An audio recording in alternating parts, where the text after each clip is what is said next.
என்ன சமையல்?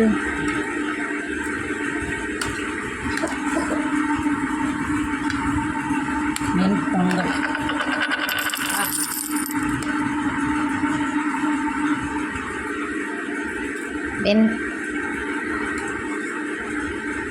ஐயோ, என்னாச்சு? முந்திரி பருப்பையும் பாதாம் பருப்பையும் போடாத விட்டுட்டு இதில் பாதாம் பருப்பு முந்திரி பருப்பும் அங்கே எடுத்து வச்சேன். இப்படிதான் மறந்துடுறேன். நல்ல வேலை. எனக்கு சும்மாவே அன்றைக்கி அப்படி தான் வெஜிடபிள் ரைஸுக்கு முட்டைலாம் உரித்து வச்சுட்டு வத்தெல்லாம் பொரிச்சு வச்சுட்டு அங்கேயே வச்சுட்டு போய் வீடியோ போட்டாச்சு. நைட்டு தான் சாப்பிட்டோம்ல, இருந்தாலும் வீடியோ எடுக்கும்போது இல்லை இல்லை இப்போ ஒன்றுமே இல்லாமல் தொட்டுக்கே இல்லாமல் அப்படியே சாப்பிட்ற வரைக்கும் ஞாபகம் வரல. சரி விடுங்க, சாப்பிடுங்க. இது என்னது?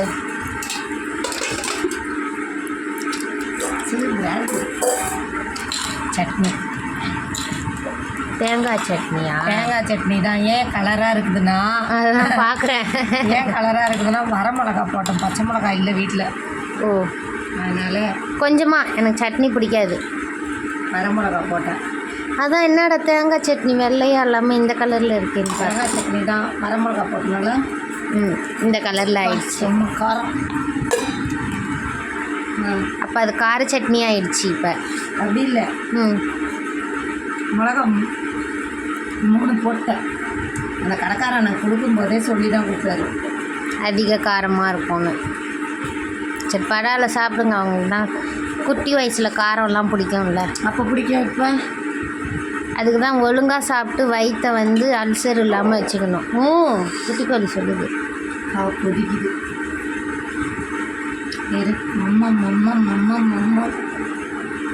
எனக்கு எப்படா கொடுப்பீங்கன்னு பார்த்துக்கிட்டு நிற்கிறான். எனக்கு அக்கா சாப்பிட்டு வரண்டி செல்லும். ஏன் அங்கே தான் அவனுக்கு இருக்குல்ல நிறைய சாப்பாடு. கேழ்வரகு இருக்கு, கோதுமை இருக்குது, கருவேப்பிலெல்லாம் பாரு சூப்பராக. சாப்பிடுங்க. சூடு தாங்கலை.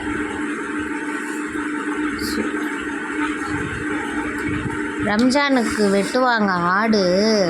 பொங்கல் செம்ம சூடு. வா, அதுவும் சொல்லுவாங்க. வாவ் சொல்கிறா.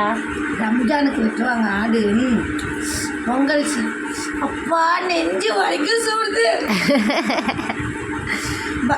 By bye tata, bye bye, good bye.